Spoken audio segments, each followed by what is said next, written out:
오늘 말씀은 마태복음 24장 15절부터 28절까지입니다.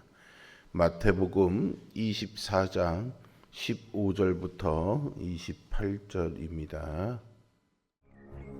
그러므로 너희가 선지자 다니엘이 말한 바 멸망에 가증한 것이 거룩한 곳에 선 것을 보거든 읽는 자는 깨달을진저. 그때 유대에 있는 자들은 산으로 도망할지어다.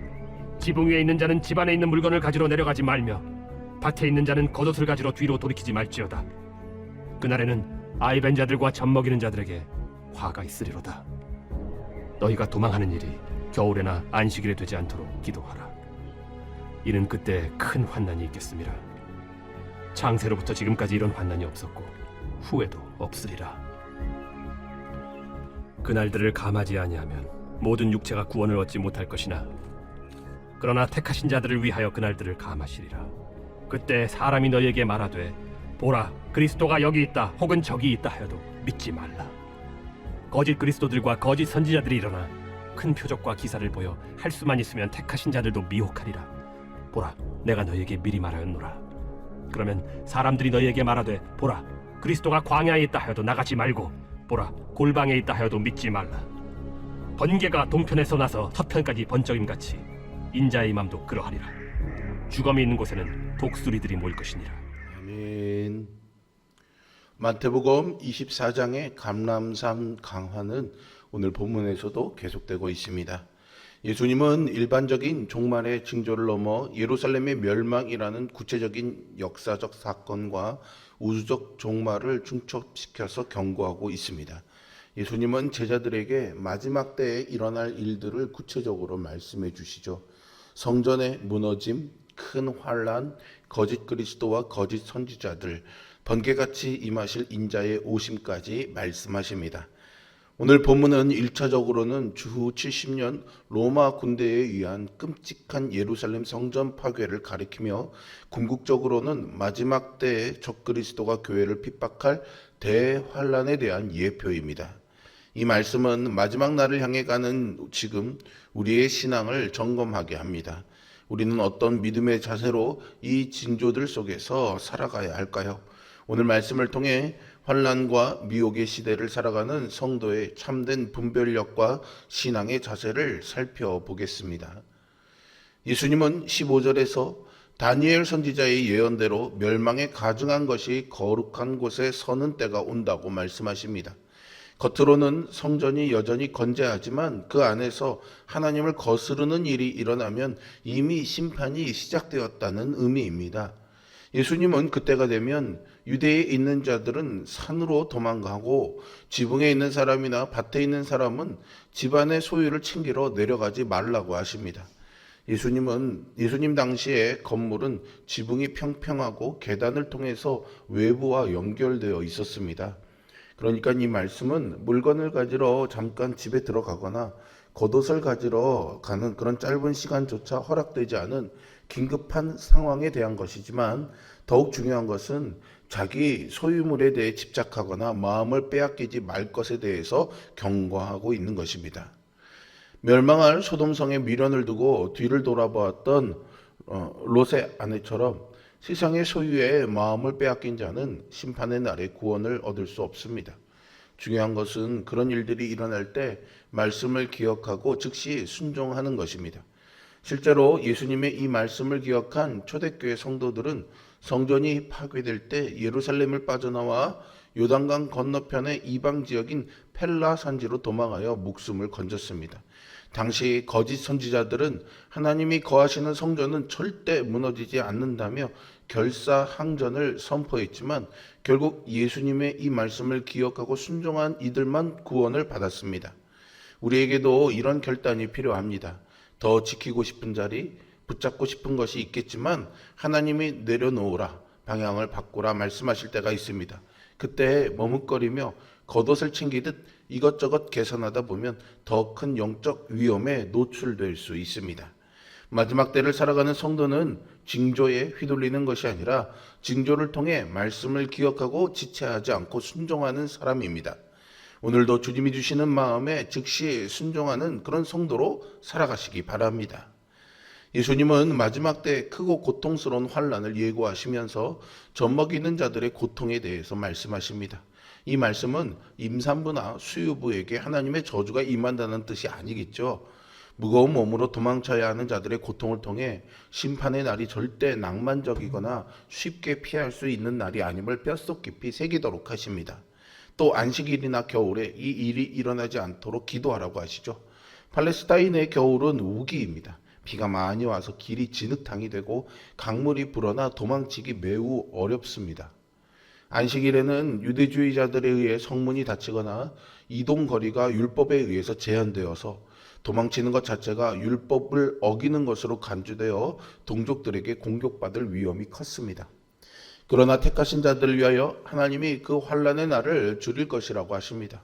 환란은 성도에게 버거울 만큼 크고 무겁지만은 하나님은 택하신 자들을 잊지 않으시고 그들의 신음과 눈물을 기억하시며 감당하지 못할 시험에 빠지지 않도록 붙들어 주십니다.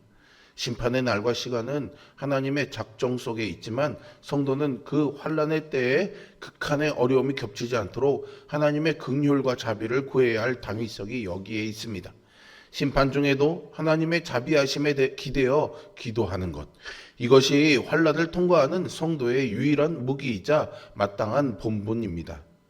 우리가 겪는 고난이 너무 고통스럽고 끝이 보이지 않을 때가 있습니다. 깨어진 관계, 건강 악화, 경제적인 어려움 속에서 하나님의 살아계심과 선하심을 의심하기도 하죠. 그러나 오늘 말씀은 고난 가운데 믿음으로 버티는 성도에게 하나님이 다 알고 계신다라고 말해주고 있습니다. 창세 이후로 없었던 큰 환란의 때에 하나님은 당신의 택하신 자들을 구원하시기 위해 그 날을 감해주시는 긍휼을 베푸십니다. 우리가 연약해 하나님의 선하심을 의심할 때도 하나님은 우리가 그 고난을 인내하고 이겨내도록 우리를 인도하고 계십니다. 그러므로 우리는 고난 속에서 함께 하시는 하나님의 손을 깊이 신뢰해야 합니다. 환난 가운데서도 하나님의 선한 손길을 의지하면서 끝까지 믿음으로 승리하는 성도가 되시기를 주님의 이름으로 축복합니다. 예수님은 마지막 때에 사람들이요, 그리스도가 여기 있다, 저기 있다 이렇게 말하더라도 미혹되지 말라고 하십니다. 극심한 고통 속에서 사람들이 지푸라기라도 잡는 심정으로 거짓된 위로를 찾기가 쉽습니다. 24절은요, 거짓 그리스도들과 거짓 선지자들이 일어나 큰 표적과 기사를 보여주면서 할 수만 있으면 성도들을 미혹하려 한다고 경고합니다. 환란의 때에 거짓 선지자들은 그리스도가 광야에 있다, 골방에 있다라고 은밀하고 비밀스러운 구원을 주장하며 사람들을 꿰어낼 것입니다. 그러나 예수님은 인자의 임하심이 번개가 동편에서 서편까지 번쩍임같이 온 우주가 명백하게 알 수 있도록 영광스럽게 이루어질 것이라고 선언하십니다. 또한 죽음이 있는 곳에는 독수리들이 모일 것이니라 라는 이 말은 당시의 속담을 통해 부패한 세상에 대한 하나님의 심판은 절대 피할 수 없으며 누구의 눈에나 명백하게 드러날 것임을 경고하신 것입니다.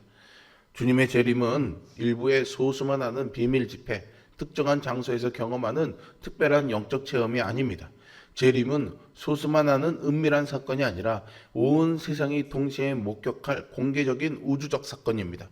번개가 동쪽에서 서쪽까지 번쩍이는 것처럼 인자의 오심은 온 세상이 알 수 있는 분명한 역사라고 말씀하십니다. 그러므로 우리는 시한부 종말론이나 이단들의 거짓된 속삭임에 동요할 필요가 전혀 없습니다. 이단과 거짓 교사들은 화려한 기적과 신비로운 체험을 앞세워 다가옵니다. 기적 자체가 진리의 기준이 될 수 없다는 것을 우리는 다시 한번 기억해야 합니다. 마귀도 거짓 기적을 행사할 수 있기 때문이죠.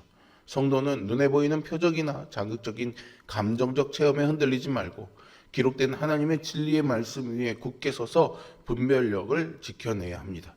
주님의 재림을 기다리는 성도는 눈에 보이는 현상보다 변하지 않는 복음을 의지합니다.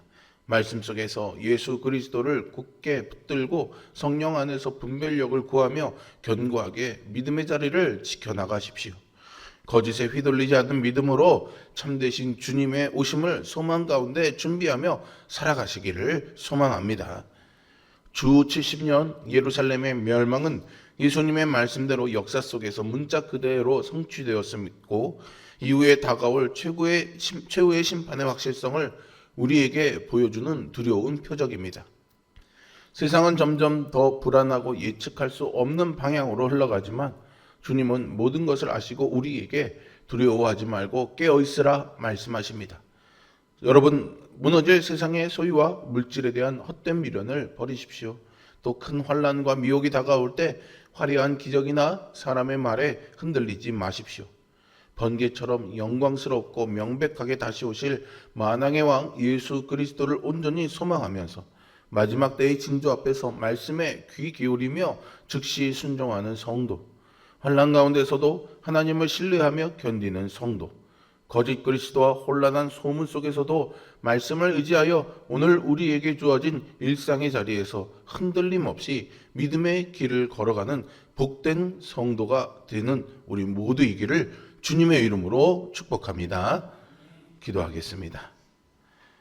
거룩하시고 자비로우신 아버지 하나님, 우리를 심판과 환난에 두지 않으시려고 예수 그리스도의 독생자 아들 보내주신 그 하나님의 사랑으로 구원의 길을 열어놓으시고 우리가 오기를 기다리시는 하나님의 마음을 봅니다. 마지막 때 환난의 때 우리의 심령이 눈에 보이는 것에 현혹되어 흔들리지 말게 하여 주시고 주님을 통해 우리에게 열어주신 이 구원의 길 위에 서서 거짓된 영들, 거짓된 미혹들을 분별하며 진리 위에서 말씀에 순종하며 살아감으로 인해서 하나님의 인도하심을 경험하며 구원하심을 경험하는 우리 모두가 되게 하여 주시옵소서. 세상에 참으로 흉흉한 징조의 소문들이 많습니다. 전쟁과 재난의 소식들은 우리를 너무 두렵고 혼란스럽게 합니다. 그러나 주여, 우리가 이 속에서도 여전히 하나님이 일하고 계심을 신뢰하며 믿음을 가지고 하나님을 향해 뚜벅뚜벅 한 걸음 한 걸음 나아갈 때 도우시는 성령님의 인도하심이 있게 하여 주시고 이 세상 속에서 우리가 믿음을 가지고 늘 흔들림 없이 살아가는 삶이 되도록 함께하여 주시옵소서. 이 새벽에 다시금 하나님 앞에 무릎 꿇고 하나님의 도우심을 구하며 하나님께 필요한 것들을 간구하며 기도합니다. 주여, 우리의 기도를 들으심을 확신하는 믿음이 오늘 이 기도 가운데 우리 모두에게 충만하도록 임하게 역사하여 주옵소서. 예수 그리스도의 이름으로 기도합니다. 아멘.